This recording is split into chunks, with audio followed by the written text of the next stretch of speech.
dead will ultimately be hundreds.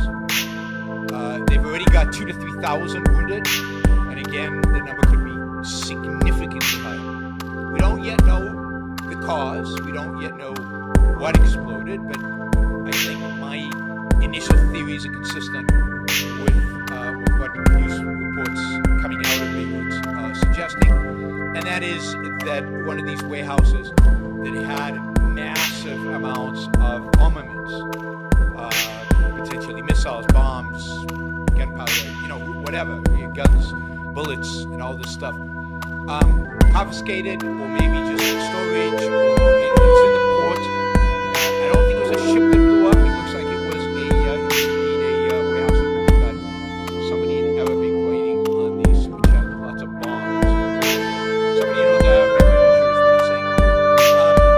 The whole thing blew up, and if you know Lebanon, then the Lebanese population is very well armed, and indeed the Hezbollah, which is the strongest military force within Lebanon, is constantly getting supplies, constantly getting weapons, bombs, missiles, a variety of different armaments. But I'm sure there are other militias in Lebanon who also are getting firearms. There is no question that there is a huge amount of just weaponry and, in a sense, gunpowder all over Lebanon. But you'd expect at the port they unload ships, maybe from Iran, maybe from other places in the Middle East, maybe Syria, unloading quantities of munitions, storing them in warehouses. Maybe it's confiscated, maybe some of this is illegal, maybe it belongs to the Lebanese army, probably belongs to Hezbollah, again, the largest military force, larger, or at least more powerful, maybe not larger, but more powerful by far than the Lebanese army. And in a place where you've got these kind of massive quantities of armament in the middle of a city, an explosion like this is not surprising. It is devastating. We'll get to why it's particularly devastating right now. But it looks like an accident, but maybe it wasn't. Maybe this explosion is to distract from the real tragedy in Lebanon, which is an economical, political collapse. Lebanon is on the verge of becoming basically a failed state, on the verge of complete collapse.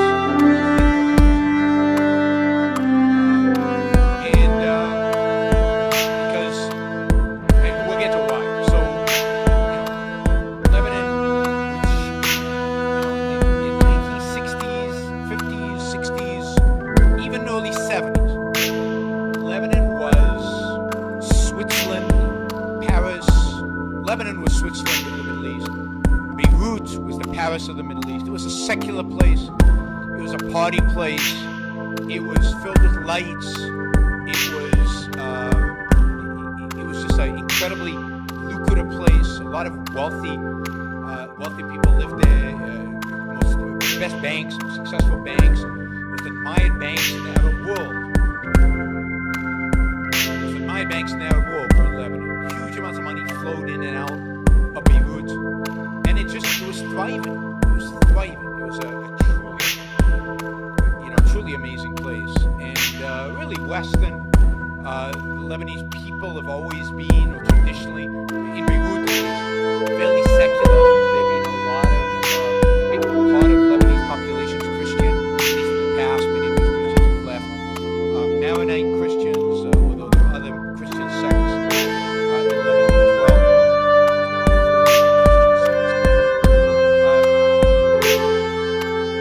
Very influenced by France, very influenced by French culture. Connection to France, going back to the 19th century, really back to the part of the Ottoman Empire, and had connections to now.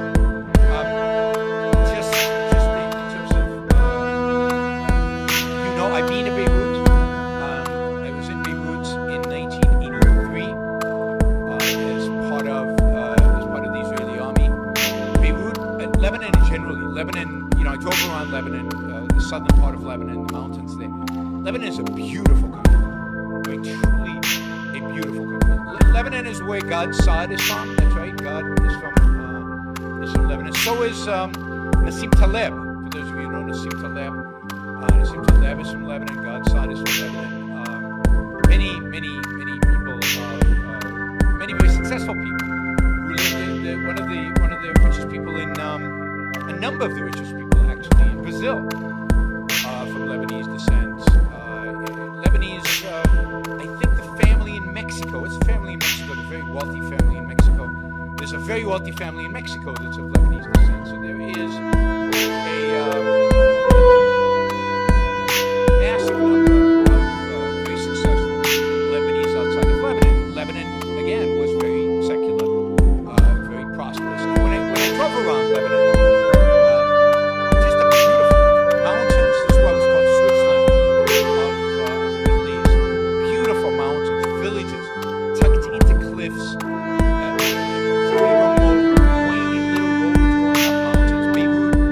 When I was there, it was bombed to smithereens. Just horrific state in which Beirut was. But generally a beautiful city on the slope of a mountain with a bay and a big port, airport by the beach. And just a gorgeous country, and a gorgeous city. And one could only imagine, and I've seen pictures of what Lebanon looked like in the 1950s, 60s, 70s, before the Lebanese Civil War, which started in 1975. And I'm going to give you a brief history of the Lebanese modern history, because I think to understand what's going on in Lebanon, to understand the economic collapse that they're facing, to understand the complete dysfunction of their politics, you have to know something about the history. In 1970,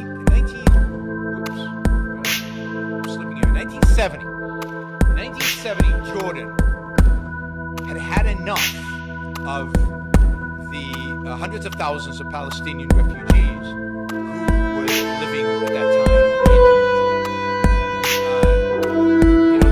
These are refugees who escaped from Israel either during the Israeli War of Liberation in 1948 or during the Six-Day War, which was initiated by the Arab states. As well. They fled there. Many of them fled and were living in refugee camps in Jordan. Jordan, of course, originally British mandate was supposed to be part of this being Palestine. And was split, in a sense, at some point by the British into a Jewish state, the west of the Jordan, Arab state, east of it, and split even further. But anyway, Jordan became the home of the Palestinians, hundreds of thousands of them, in these refugee camps. And they would launch terrorist attacks into Israel. They were threatening the King Hussein, at the time of Jordan. They were threatening the internal politics. They were threatening everything about, and there was a real risk of a civil war within Jordan. So Jordan decided to get rid of its Palestinian refugees, and they basically launched in September of 1970. They launched what has come to call Black September. There was a terrorist group named Black September, come to call Black September in September of 1970. They basically kicked the Palestinians out. And the Palestinians left Jordan and they basically went to Beirut. They went to Lebanon. Most of them settled on the western side of Beirut. You see massive refugee camps. Two of them became very famous. Later on, Sabra and Shatila. And hundreds of thousands of Palestinian refugees were now in Beirut. But you see, the troublemakers among them continued to make trouble, just as they had in Jordan. They were launching terrorist attacks against Israel, and they were fighting within, and they wanted to gain political control of Lebanon. They just were creating angst, problems, and desperation, which ultimately led to an all-out civil war in Lebanon in 1975. Now you have to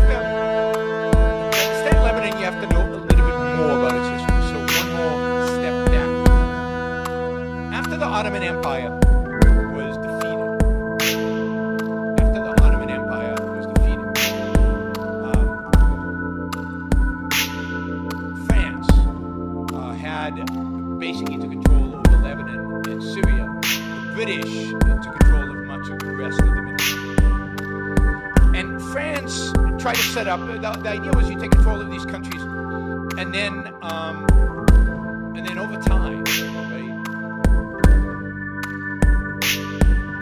Over time, the idea was to let these countries become independent. So the French set up a system of government in Lebanon. Now, Lebanon is comprised of 4 Christian sects. I think it's 12 different Muslim sects, and a sect called the Druze, which is neither Christian nor Muslim, it's just the Druze, which is a secret religion, and there are quite a few Druze in Lebanon. And historically, the Christians and the Muslims were about equally populated. Today, the Christian population is quite smaller and dominant. But so the way the French did it is by tribes. So they basically said this is a tribe of people. We'll give each tribe a little bit of power, and that'll create some stability.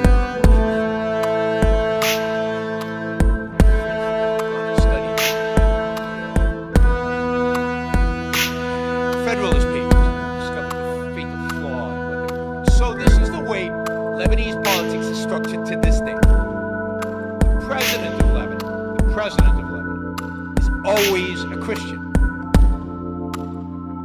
The prime minister is always a Sunni Muslim.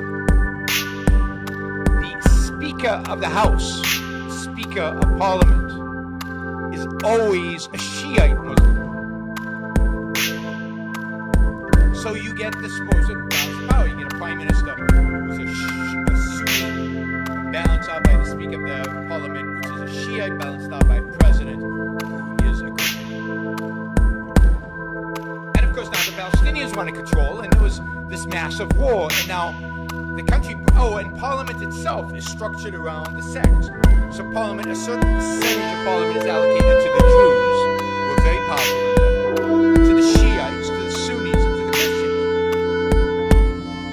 So it's all based on tribal balancing. And of course now the Palestinians were this new tribe in this tribal situation. And in 1975 they wanted more political power, they wanted more influence, and a civil war broke out. But the civil war soon fragmented into not the Palestinians versus everybody else, but into the Palestinians versus the Christians versus the Muslims versus the Jews. And every year there would be a reshuffling of the decks. Sometimes the Jews were allied with the Christians against the Muslims and the Palestinians. Sometimes the Palestinians were allied with the Christians against the Jews and the Muslims. And you can think of all the different combinations. They all happen at some point. Indeed, during this history, I remember there were times when it was the Jews who called the Syrians to come in and occupy Lebanon to help them out. Sometimes the Christians called the Syrians in to occupy Lebanon to help them out. And sometimes it was the Muslims calling in the Christians and the Syrians. And the Syrians occupied parts or all of Lebanon, basically from the late 1970s all the way until 2005. There was a Syrian occupation in Lebanon, on and off, in, out, in, out. So this complete nuttiness, no religious melting pot, separate everybody into these tribes, and then unleash the Palestinians on them that creates a massive, basically. Now on top of that, the Palestinians weren't satisfied with having created a civil war within Lebanon, and to some extent the Palestinians kind of ignited the fuse and then let everybody else fight. What the Palestinians do, they amassed an army on the southern border of Lebanon with Israel, and they started regularly terrorist attacks against Israel, bombarding artillery. And attacking Israel regularly. 1977, yes. Israel went in, and cleaned house a little bit and pushed them away and then retreated back. But didn't stop the Palestinians. Indeed, from 1977 until 1982, the Palestinians amassed an even greater army on the northern border of Israel, the southern border of Lebanon. And you got this constant conflict on the southern border and a civil war going on in the middle. And Lebanon was just a disaster. somehow the Lebanese economy kept going because the Lebanese are hardworking people and quite entrepreneurial and industrious, and somehow there wasn't mass starvation. Now they also got a lot of money flowing in from the Saudis and the Qataris and the Kuwaitis. They got a lot of support from their Arab neighbors. A lot of history, guys, but bear with me. Right? Now, in 1982, Israel had enough of this constant bombardment, constant terrorism attacks, constant harassment of the Sunnis, and basically invaded Lebanon. And while most analysts were expecting them just to take the southern portion of Lebanon, they went all the way to Beirut and occupied portions of Beirut. They were actually ready to invade West Beirut to take out the Palestinians, kill Yasser Arafat, take out all his troops and everything like that. Stopped by an American administration, the Trump, the Reagan administration. Ronald Reagan stopped the Israelis, basically secured the freedom of Yasser Arafat, gave him a free pass. There's a famous photo in Israel of Yasser Arafat in the crosshair of a sniper, and he can't pull the trigger because Ronald Reagan had secured Yasser Arafat's free passage out of there. I was in Beirut a few months before that happened, so when Israel was still in the process. I was part of the team that was planning the invasion of West Beirut, the invasion of we were gathering intelligence for the invasion of West Beirut, and of course that never happened. Arafat gets out. Ultimately, Israel withdraws from most of Lebanon, stays in southern Lebanon until the year 2000, when it withdraws completely from Lebanon. That's for a different story for a different time. But important note is that as part of this deal that Ronald Reagan cut, and was trying to establish peace in the Middle East, like every American president tries to do, not only did it secure Yasser Arafat's retreat, in order to secure peace, in order to stop the civil war, Ronald Reagan sent Marines to Lebanon.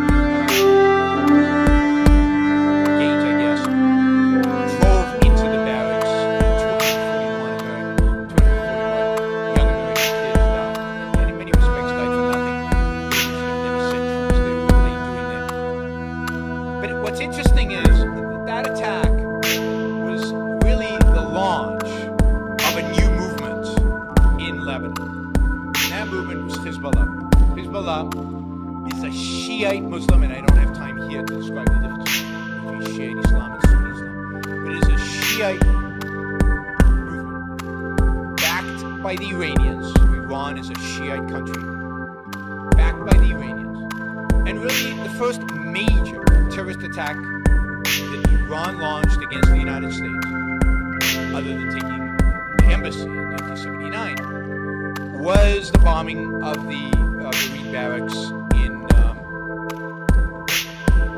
in Lebanon, in Beirut, in 1983. And Hezbollah, that launched Hezbollah. Reagan didn't launch Hezbollah. Hezbollah would have happened anyway. But there's no question that the first terrorist attack Hezbollah ever launched, the bonding event for Hezbollah, was the bombing of the